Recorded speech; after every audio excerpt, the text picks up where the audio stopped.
크리스찬의 쉿 콰이어트 타임. 샬롬, 크리스찬 성도님들 반갑습니다. 오늘의 본문은 요한일서 5장 13절부터 21절까지의 말씀입니다. 본문의 제목은 영생을 확신하고 우상을 멀리하라입니다. 본문을 읽기 전에 어떤 내용인지 요약본을 먼저 읽어드릴게요. 성도 안에 있는 영생과 기도 응답을 확신하도록 촉구합니다. 그리고 죄를 이기도록 지키고 보호하시는 하나님의 손길을 소개한 후 우상을 멀리하라고 권면합니다. 오늘의 본문 13절입니다. 나는 하나님의 아들을 믿는 여러분에게 이 편지를 씁니다. 내가 이렇게 편지를 쓰는 것은 이제 여러분에게 영원한 생명이 있음을 알리기 위해서입니다. 우리는 아무런 의심 없이 하나님께 나아올 수 있습니다. 이것은 우리가 하나님께 무엇인가를 구할 때, 그리고 이것이 우리를 향한 하나님의 뜻에 맞을 때, 하나님께서 우리가 구하는 것에 깊은 관심을 가져주신다는 것을 뜻합니다. 하나님께서는 우리가 그분께 간구할 때마다 귀를 기울이고 계십니다. 그러므로 우리는 우리가 구한 모든 것들을 그분께서 주시리라는 것을 알 수 있습니다. 그리스도 안에서 어떤 형제가 죄 짓는 것을 보거든, 그리고 그 죄가 영원한 죽음에 이르게 할 만한 죄가 아니라면 그 사람을 위해 기도해야 할 것입니다. 그러면 하나님께서 그 형제를 살려주실 것입니다. 나는 지금 영원한 죽음까지는 이르지 않을 그런 죄를 지은 사람들에 관해 이야기하는 것입니다. 죽을 만한 죄가 분명히 있습니다. 내가 말하는 것은 그런 죄를 위해서까지 기도하라는 것은 아닙니다. 잘못 행하는 것은 다 죄지만 영원한 죽음에 이르지 않는 죄도 있습니다. 하나님의 자녀가 된 사람은 계속해서 죄를 지을 수 없다는 것을 우리는 알고 있습니다. 하나님의 아들이 그를 지켜주심으로 악한 자도 그를 해칠 수 없습니다. 우리는 우리가 하나님께 속하였음을 분명히 알고 있지만 이 세상은 악한 자가 지배하고 있습니다. 하나님의 아들이 오셔서 우리에게 깨달을 수 있는 능력을 주셨기에 이제 우리는 진리이신 하나님을 알 수 있게 되었습니다. 우리의 생명은 참되신 하나님, 곧 그분의 아들 예수 그리스도 안에 있습니다. 그는 참 하나님이시며 영원한 생명이십니다. 그러므로 사랑하는 자녀 여러분, 여러분 자신을 우상으로부터 멀리 하도록 지키십시오. 아멘. 오늘의 본문을 통해 이해할 수 있는 부분은 무엇일까요?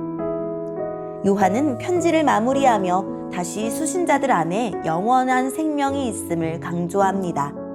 요한일서를 쓴 목적은 예수님을 하나님의 아들이자 그리스도로 믿는 이들에게 이미 영원한 생명이 있다는 것을 알려주기 위해서입니다. 영원한 생명을 가진 이들은 하나님에게 나아가 기도할 수 있습니다. 하나님의 자녀는 하나님의 뜻을 따라 기도할 뿐만 아니라 죄를 범하는 형제를 위해서도 기도합니다.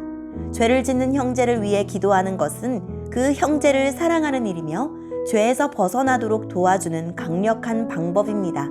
영원한 죽음에 이르는 죄란 예수님이 그리스도이심을 부인하고 교회를 파괴하는 이단들을 의미합니다.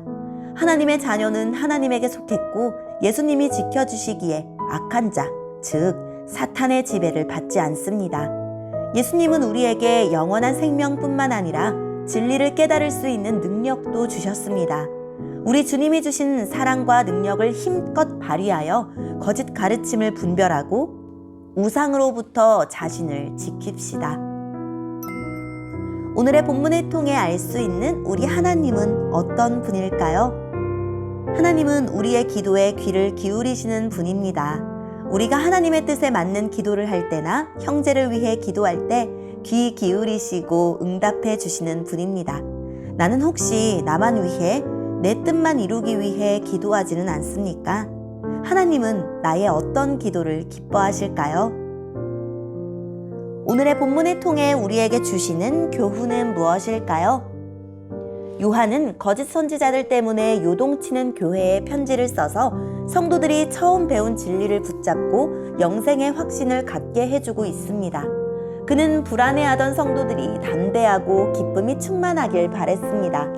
여전히 적 그리스도, 즉 이단들의 창궐하는 이때 우리 공동체는 성도들이 진리와 영생을 확신하도록 적절한 도움을 주고 있습니까? 영생이 있기에 성도는 심판에 대한 두려움을 버리고 담대히 하나님 앞에 나아갈 수 있습니다. 하나님의 뜻대로 기도하면 응답받을 수 있는 특권을 얻었습니다. 성도는 하나님을 사랑하는 자이기에 내 뜻이 아니라 하나님의 뜻을 구하고 내 나라가 아니라 하나님의 나라가 세워지기를 바라며 기뻐합니다. 그런 열망으로 드린 기도에 하나님은 반드시 응답하십니다. 예수님의 성육신을 부인하며 구원의 토대를 허무는 적 그리스도는 사망에 이르는 죄로 성도를 유혹합니다. 하지만 예수님을 하나님의 아들과 그리스도로 믿는 자들은 언제든 돌아올 수 있습니다. 그때 하나님은 형제 자매의 중보 기도를 사용하십니다. 지체를 향한 기도는 사랑의 가장 큰 표현입니다. 잘못을 지적하는 데 재빠르기보다 기도하는 데 더 민첩한 우리가 됩시다. 3가지를 알아야 합니다. 첫째, 나는 어차피 또 넘어질 죄인이 아니라 범죄하지 않도록 하나님이 지키시는 하나님의 자녀입니다. 둘째, 마귀에게 사로잡힌 세상은 하나님께 사로잡힌 나를 가만두지 않을 것입니다. 셋째, 예수님은 우상으로 가득한 세상에서 우리가 참이신 하나님이 기뻐하시는 뜻을 분별하고 예수님 안에서 영생을 누리도록 도우실 것입니다. 오늘의 본문을 통해 각자에게 주시는 성령 하나님의 음성에 귀를 기울이며 살아계신 하나님, 우상과 거짓 가르침이 만연한 세상에서 오직 말씀을 간직하고 주님만 섬기게 해주세요 라고 기도하고 오늘도 말씀을 붙들고 승리하는 하루를 살아냅시다. 여기까지 크리스찬의 쉿 콰이어트 타임 이었습니다.